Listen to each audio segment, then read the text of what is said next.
ഞങ്ങൾ അങ്ങോട്ടേക്ക് വന്നോട്ടെ. ഷീതു അവളുടെ മുറിയിലിരിക്കുകയായിരുന്നു. പെട്ടെന്നാണ് പുറത്തു നിന്നും ഒരു ശബ്ദം കേട്ടത്. അവൾ മൊബൈലിൽ നിന്നും തല ഉയർത്തി പുറത്തേക്ക് നോക്കി. അവളുടെ റൂമിന്റെ വാതിലിന് മുൻപിൽ നിൽക്കുകയായിരുന്ന 3 പെൺപിള്ളേര്. പെൺപിള്ളേരെല്ലാം പ്രായത്തിലുള്ളവർ. അവരെ കണ്ടതും ഷീതു പെട്ടെന്ന് കട്ടിലിൽ നിന്നും എഴുന്നേറ്റു. അതിലൊരാളുടെ കയ്യിൽ ഒരു പെൺകുഞ്ഞുമുണ്ടായിരുന്നു. ആ പെൺകുഞ്ഞിന് 1 വയസ്സോളം പ്രായം വരും. അയ്യോ, ഞങ്ങൾക്ക് അത്രയും ബഹുമാനമൊന്നും തരണ്ട, അവരവളെ നോക്കി ചിരിച്ചു പറഞ്ഞുകൊണ്ട് അകത്തേക്ക് കയറി. ഷീതുവിനാണെങ്കിൽ തൻ്റെ മുമ്പിൽ നിൽക്കുന്ന 3 പേരും അവിടെ ഉള്ളവരാണെന്ന് മാത്രമേ അറിയുള്ളൂ.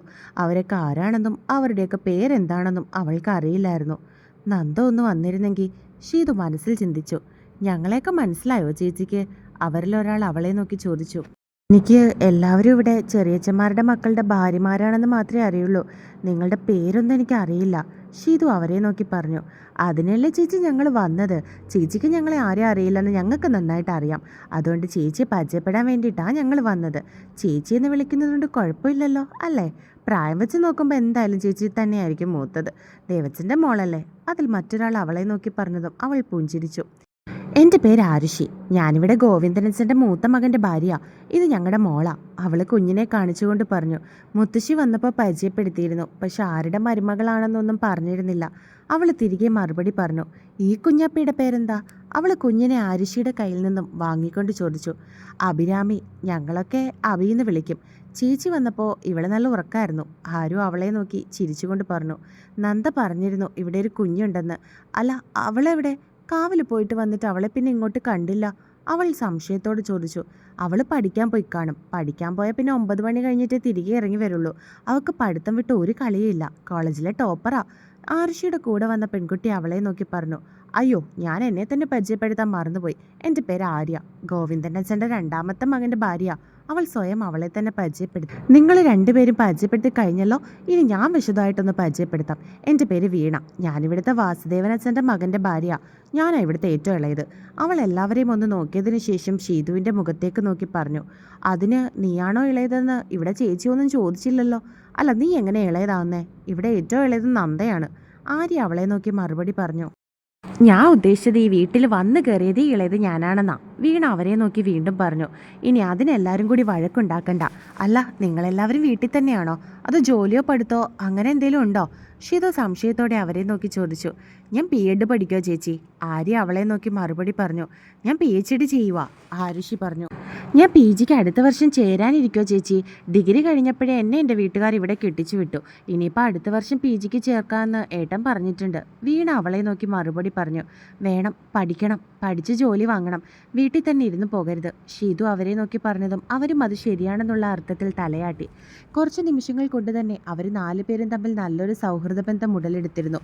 ആവണിക്ക് ശേഷം തൻ്റെ ജീവിതത്തിൽ താൻ ഇത്രയും എടുത്ത് സംസാരിക്കുന്നത് ഇവിടെ വന്നതിന് ശേഷമാണ് അവൾക്ക് തോന്നി. അല്ല, ഇവിടെ ചെറിയച്ചന്മാർക്ക് ആൺകുട്ടികൾ മാത്രമേ ഉള്ളോ? നന്ദ മാത്രമാണോ പെൺകുട്ടിയായിട്ടുള്ളത്? ഷീതു സംശയത്തോടെ അവരെ നോക്കി ചോദിച്ചു. അയ്യോ അല്ല ചേച്ചി, എനിക്കൊരു നാത്തൂനുണ്ട്. വീണ ഇഷ്ടമില്ലാത്ത രീതിയിൽ അവളെ നോക്കി പറഞ്ഞു.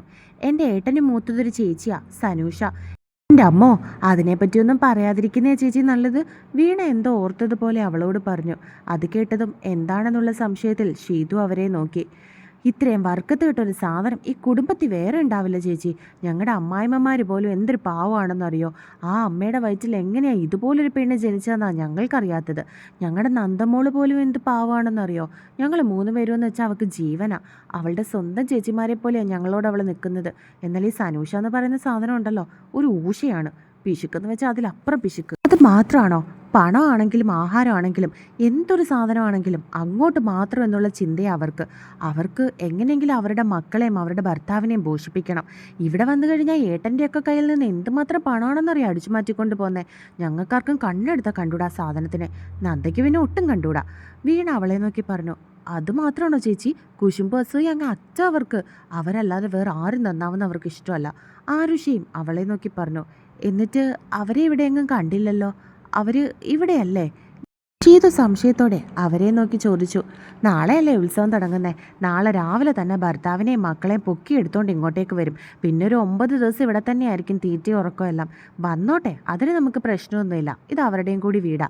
വന്നു കഴിഞ്ഞാൽ പിന്നെ ഞങ്ങളെല്ലാവരും അങ്ങ് ഭരണവാ ചേച്ചി. ഞങ്ങളൊക്കെ അവരുടെ ജോലിക്കാരാണെന്നുള്ള രീതിയിലാണ് ഞങ്ങളോടൊക്കെ പെരുമാറുന്നത്. അതുമാത്രമല്ല, തരം കിട്ടിയാൽ ഞങ്ങളെയും ചേട്ടന്മാരെയും തമ്മിൽ വഴക്കുണ്ടാക്കാനും അവർ നോക്കും. ആര്യ അവളെ നോക്കി പറഞ്ഞു. അപ്പോൾ അവരുടെ ഭർത്താവൊന്നും പറയില്ലേ? ഷീതു സംശയത്തോടെ അവരെ നോക്കി ചോദിച്ചു. അതൊരു പെങ്കോന്തൻ.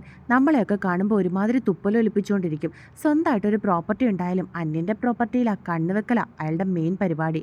ഞങ്ങളെയൊക്കെ കാണുമ്പോൾ നോക്കുന്ന നോട്ടമൊന്ന് കാണണം.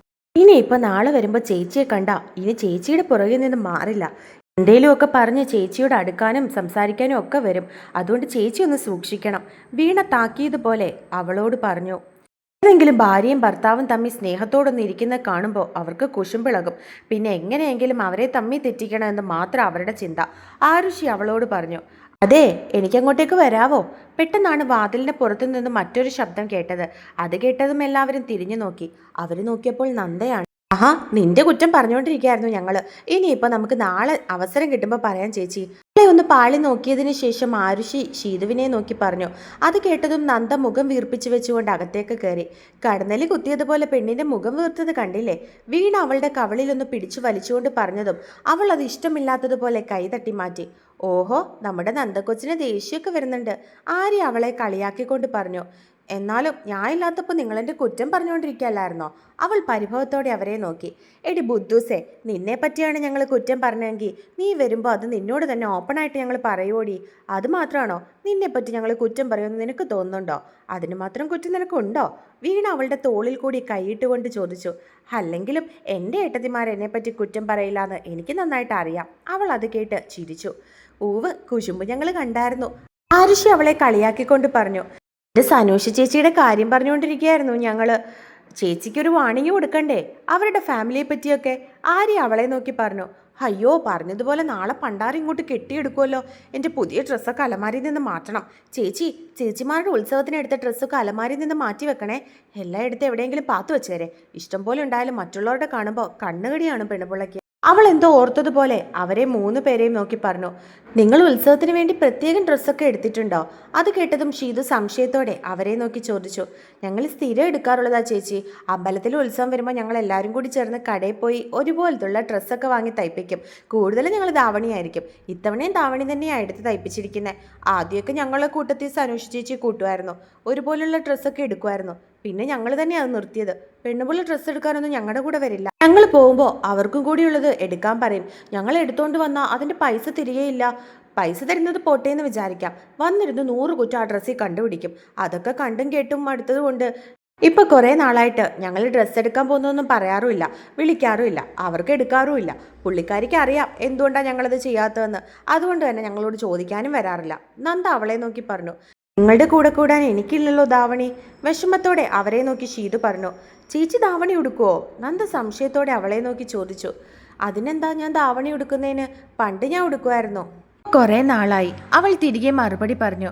എങ്കിൽ പിന്നെ ഒരു കാര്യം ചെയ്യാൻ ചേച്ചി. നാളെ നമ്മുടെ അമ്പലത്തിലെ ഉത്സവത്തിന് കൊടിയേറുമല്ലേ? രാവിലെ എന്തായാലും ഞങ്ങൾ അമ്പലത്തിലേക്ക് പോകുന്നുണ്ട്. ചേച്ചി ഞങ്ങളുടെ ഒപ്പം വരില്ലേ? ആരുഷി സംശയത്തോടെ ചോദിച്ചതും അവൾ വരുമെന്നുള്ള അർത്ഥത്തിൽ തലയാട്ടി. നമുക്കപ്പോൾ അമ്പലത്തിലെ കൊടിയേറ്റ് കഴിഞ്ഞിട്ട് നമ്മൾ ധാവണി എടുത്തില്ലേ, ആ കടയിൽ ഒന്നും കൂടി പോയി നോക്കാം. ചിലപ്പോൾ നമ്മളെടുത്തതിൻ്റെ സെയിം തന്നെ അവിടെ കാണും. അങ്ങനെയുണ്ടെങ്കിൽ നമുക്ക് ചേച്ചിക്ക് ആ തുണി തന്നെ എടുത്തിട്ട് ഇപ്പോഴേ അങ്ങ് തയ്പ്പിക്കാൻ കൊടുക്കാം. അപ്പോൾ നമുക്ക് ഉത്സവത്തിന് എല്ലാവർക്കും ഒരുമിച്ചിടാലോ. ആരുഷി അവരെ നോക്കി പറഞ്ഞു. അതിന് സെയിം തന്നെ കിട്ടുമോ? നമ്മളിപ്പോൾ ചെന്ന് എടുത്തിട്ട് തന്നെ കുറച്ചധികം ദിവസമായില്ലേ? ആര്യ സംശയത്തോടെ ചോദിച്ചു. ആ കളർ കിട്ടിയില്ലെങ്കിൽ അതേ പാറ്റേണിലുള്ള വേറെ കളറാണെങ്കിലും നോക്കാലോ. പിന്നെ നമ്മുടെ ഈ പ്ലാനിങ് ആ സാധനം അറിയണ്ട. അറിഞ്ഞു കഴിഞ്ഞാൽ അവർക്കും കൂടി എടുക്കാൻ പറയും. പൈസയും തരില്ല, 100 കുറ്റവും പറയും. വീണ പറഞ്ഞതും എല്ലാവർക്കും അത് ശരിയാണെന്ന് തോന്നി. അപ്പോൾ ആളൊരു ജഗജില്ലിയാണെന്ന് തോന്നുന്നുണ്ടല്ലോ. എല്ലാം കേട്ട് കഴിഞ്ഞതും ഷീതു അവരെ നോക്കി പറഞ്ഞു. അയ്യോ, അതൊന്നും അല്ല ചേച്ചി, അതുക്കും മേലെയാ. നാളെ നേരിട്ട് വരുമ്പോൾ ചേച്ചിക്ക് മനസ്സിലാവും. ആരുഷി അവളെ നോക്കി പറഞ്ഞു. അവരെല്ലാവരും കൂടി ഒരുപാട് നേരം അവളുടെ മുറിയിൽ സംസാരിച്ചിരുന്നു. കുറച്ചു നേരം കൊണ്ട് തന്നെ എല്ലാവരുമായിട്ട് ഷീതു കൂട്ടായി. അവരുടെ ദേവന്റെ മോളെ അവർക്ക് എല്ലാവർക്കും ഒരുപാട് ഇഷ്ടമായിരുന്നു. കാരണം ആദ്യമായിട്ട് കാണുന്നതിൻ്റെ ഒരു ഡിസ്റ്റൻസ് ഒന്നും അവൾ അവരോട് ഇട്ടിരുന്നില്ല. മുൻപേ പരിചയമുള്ളതുപോലെ അവൾ ഓരോന്നും അവരോട് സംസാരിച്ചത്. ചാർലിയെ പറ്റിയും ക്രിസ്റ്റിയും റയാനെയും ഒക്കെ പറ്റിയും അവരുടെ ലവ് സ്റ്റോറീസും ഒക്കെ ഷീതു അവർക്ക് പറഞ്ഞു കൊടുത്തു. അവളുടെ ലൈഫിൽ നടന്ന കാര്യങ്ങൾ ഒഴിച്ച് എല്ലാ കാര്യങ്ങളും അവൾ അവരോട് പറഞ്ഞ് ചിരിച്ചുമൊക്കെ ആ ദിവസം കടന്നു പോയിരുന്നു. അവളെ തറവാട്ടിലേക്ക് കൊണ്ടാക്കിയിട്ട് വന്നതിന് ശേഷം നിന്റെ മുഖത്തൊരു ചോരമയോ ഇല്ലല്ലോ ചാർലി? അവൻ്റെ മമ്മി അവനെ കളിയാക്കിക്കൊണ്ട് പറഞ്ഞു. ആദ്യമായിട്ടല്ലേ അവൻ്റെ പെണ്ണിനെ അവൻ പിരിഞ്ഞു നിൽക്കുന്നേ. പണ്ട് നീ നിന്റെ വീട്ടിൽ പോകുന്ന സമയത്ത് എൻ്റെ മുഖത്തും ഈ പറഞ്ഞ മയമൊന്നും ഇല്ലായിരുന്നടി. നീ അത് ശ്രദ്ധിക്കാഞ്ഞിട്ടാ. അതെങ്ങനെയാ ഇപ്പോഴത്തെ പോലെ വീഡിയോ കോളും മറ്റും ഉണ്ടോ എന്ന് പാപ്പൻ അവരെ കളിയാക്കിക്കൊണ്ട് പറഞ്ഞു. ചാർലിയും ക്രിസ്റ്റിയും റയാനും ഒക്കെ അത് കേട്ട് ചിരിക്കുകയായിരുന്നു. അപ്പേ ഒക്കം വരുന്നു. ചാർലിയുടെ മടിയിലിരിക്കുകയായിരുന്നു കുഞ്ഞ്. മുഖത്തേക്ക് നോക്കി പറഞ്ഞു, ഓ പോകാം മമ്മി, ഞങ്ങളെങ്കിൽ റൂമിലേക്ക് പോയിക്കോട്ടെ. കുഞ്ഞിനെ എടുത്തതിന് ശേഷം ചാർലി അവരെ നോക്കി ചോദിച്ചു, മോൾ അപ്പച്ചൻ്റെ അമ്മച്ചൻ്റെയും കൂടെ കിടക്കുന്നില്ലേ? അത് കേട്ടതും അവർ കുഞ്ഞിനോട് ചോദിച്ചു, എനിക്ക് അപ്പയുടെ കൂടെ ഒക്കെ എന്നാ മതി. ചീത്തു പറഞ്ഞു അപ്പേ നോച്ചനോന്ന്. അവൾ വലിയ കാര്യത്തിൽ അവരോട് എല്ലാവരോടുമായി പറഞ്ഞതും എല്ലാവരും പരസ്പരം നോക്കുകയായിരുന്നു. സീതു അങ്ങനൊരു വാക്ക് അവളോട് പറഞ്ഞിട്ട് പോയെങ്കിലും അവൾ തിരികെ വരുന്നത് വരെ തൻ്റെ അപ്പയുടെ കാര്യം നോക്കേണ്ടത് താനാണെന്ന് അവൾ മനസ്സിൽ ധരിച്ചു വെച്ചിട്ടുണ്ടെന്ന് എല്ലാവർക്കും മനസ്സിലായി. മാത്രമല്ല ഇത്രയും ചെറുപ്രായത്തിൽ ഒരു ഉത്തരവാദിത്തം പോലെ അതൊക്കെ ചെയ്യുന്നത് കണ്ടതും അവർക്കെല്ലാവർക്കും വളരെ സന്തോഷം തോന്നി. എങ്കിൽ പിന്നെ അപ്പയും മോളും പോയി കിടന്നുറങ്ങാൻ നോക്ക്. ക്രിസ്റ്റി പറഞ്ഞതും അവർ കുഞ്ഞിനെയും കൊണ്ട് റൂമിലേക്ക് നടന്നു. റൂമിലേക്ക് എത്തിയ ചാർലി കുഞ്ഞിനെ തോളിലിട്ട് അങ്ങോട്ടും ഇങ്ങോട്ടും നടന്ന് അവളെ ഉറക്കുകയായിരുന്നു. ആ മുറിയിൽ അവന് വല്ലാത്തൊരു ഒറ്റപ്പെടൽ തോന്നാൻ തുടങ്ങിയിരുന്നു. അവളുടെ സാന്നിധ്യവും പച്ച എണ്ണയുടെ മണവും ഒന്നും ഇല്ലാതെ എന്തോ ഒരു വീർപ്പുമുട്ടൽ പോലെ ചാർലിക്ക് ആ മുറിയിലേക്ക് കയറിയപ്പോൾ മുതൽ തോന്നിയിരുന്നു. കുഞ്ഞുറങ്ങിക്കഴിഞ്ഞതും അവളെ കട്ടിലിലേക്ക് കിടത്തി പുതപ്പിച്ചു കൊടുത്തതിന് ശേഷം അവനും കഴുകിയിട്ട് വന്ന് കട്ടിലിലേക്ക് കിടന്നു. വെറുതെ ഫോൺ എടുത്ത് വാട്സപ്പിൽ അവൾക്കൊരു മെസ്സേജ് ഇട്ടു. സമയം 11 മണി കഴിഞ്ഞതുകൊണ്ട് തന്നെ അവൾ ചിലപ്പോൾ ഉറങ്ങിപ്പോയി കാണുമെന്ന് ചാർലിക്ക് തോന്നി. അതുകൊണ്ടാണ് വിളിച്ചുണർത്തേണ്ട എന്ന് കരുതി അവൻ മെസ്സേജ് ഇട്ടത്. എന്നാൽ അവൻ്റെ മെസ്സേജ് ഒരു സെക്കൻഡ് പോലും കഴിയുന്നതിന് മുൻപേ തന്നെ അവൾ കണ്ടിരുന്നു. ആ ഒരു മെസ്സേജ് അവൾ കാത്തിരുന്നത് പോലെ. ഇച്ചായ, അവൾ തിരികെ മെസ്സേജ് ഇട്ടതും അവൻ ഉടനെ തന്നെ അവളെ വീഡിയോ കോൾ ചെയ്തു. നീ ഉറങ്ങിയില്ലായിരുന്നോ? അവൻ സംശയത്തോടെ അവളോട് ചോദിച്ചു. എനിക്ക് ഉറക്കം വരുന്നില്ല ഇച്ച. എത്ര നേരം കൊണ്ട് ഞാൻ അങ്ങോട്ടും ഇങ്ങോട്ടും കിടക്കുകയാണെന്നറിയോ? കണ്ണിലാണെ ഒരു തുള്ളി ഉറക്കം വരുന്നില്ല. ഞാനിവിടെ നിൽക്കുന്നുണ്ടെങ്കിലും എൻ്റെ മനസ്സ് മുഴുവൻ അവിടെയാ. നിങ്ങൾ രണ്ടുപേരും എൻ്റെ കൂടെ ഇല്ലാതെ എനിക്ക് ഉറങ്ങാൻ പറ്റുമെന്ന് തോന്നുന്നില്ല. അവൾ വിഷമത്തോടെ അവനെ നോക്കി പറഞ്ഞു. സാരമില്ല മോളെ, കുറച്ച് ദിവസത്തെ കാര്യമല്ലേ ഉള്ളൂ. ദേവച്ചൻ്റെ ആഗ്രഹത്തിന് വേണ്ടിയിട്ടല്ലേ. അത് കഴിയുമ്പോൾ നിനക്ക് ഇങ്ങോട്ടേക്ക് തന്നെ വരാലോ. അവൻ അവളെ സമാധാനപ്പെടുത്തി. ഇച്ചായൻ ഫുഡ് കഴിച്ചോ? അവൾ സംശയത്തോടെ അവനോട് ചോദിച്ചു. ഉവ്, ചപ്പാത്തിയും ചിക്കൻ കറിയും ആയിരുന്നു. കഴിച്ചപ്പോൾ ഞാൻ നിന്നെ ഓർത്തു. നിനക്ക് ഭയങ്കര ഇഷ്ടമല്ലേ ചിക്കൻ കറി? അവൻ അവളെ നോക്കി പുഞ്ചിരിയോടെ പറഞ്ഞു. ഇവിടെ സദ്യ പോലെയായിരുന്നു. നമ്മൾ ഉച്ചയ്ക്ക് കഴിച്ചില്ലേ? സെയിം തന്നെ. ഇവിടെ കൂടുതലും പച്ചക്കറിയാണ് മറ്റും ഉപയോഗിക്കുന്നത്. ഇവിടെ എല്ലാവർക്കും കൊതി തോന്നുമ്പോൾ മാത്രം കുറച്ച് ചിക്കൻ വാങ്ങിക്കും. അതും വളരെ വല്ലപ്പോഴും ആയിട്ട്. ഇപ്പോൾ ഉത്സവം കൂടി ആയതുകൊണ്ട് ഇറച്ചിയൊന്നും ഇവിടെ ഉപയോഗിക്കില്ല. എനിക്കാണെങ്കിൽ ഇച്ചിരി മീനില്ലാതെ ഒന്നും കഴിക്കാനും തോന്നുന്നില്ല ഇച്ചായ. കുഞ്ഞു കുട്ടികൾ പരാതി പറയുന്നത് പോലെ അവൻ അവളെ നോക്കി പറഞ്ഞു. അത് സാരമില്ല, എൻ്റെ കൊച്ചി ഇവിടെ വരുമ്പോൾ ഇച്ചായൻ ചിക്കനും ബീഫും മട്ടനും ഒക്കെ വാങ്ങിത്തരാം. അവൻ പുഞ്ചിരിയോടെ അവളോട് പറഞ്ഞതും അവളും ചിരിച്ചു. അങ്ങോട്ടും ഇങ്ങോട്ടും ഓരോ വിശേഷങ്ങളും മറ്റും പറഞ്ഞ് അവർ രണ്ടുപേരും ഉറക്കത്തിലേക്ക് വീണു.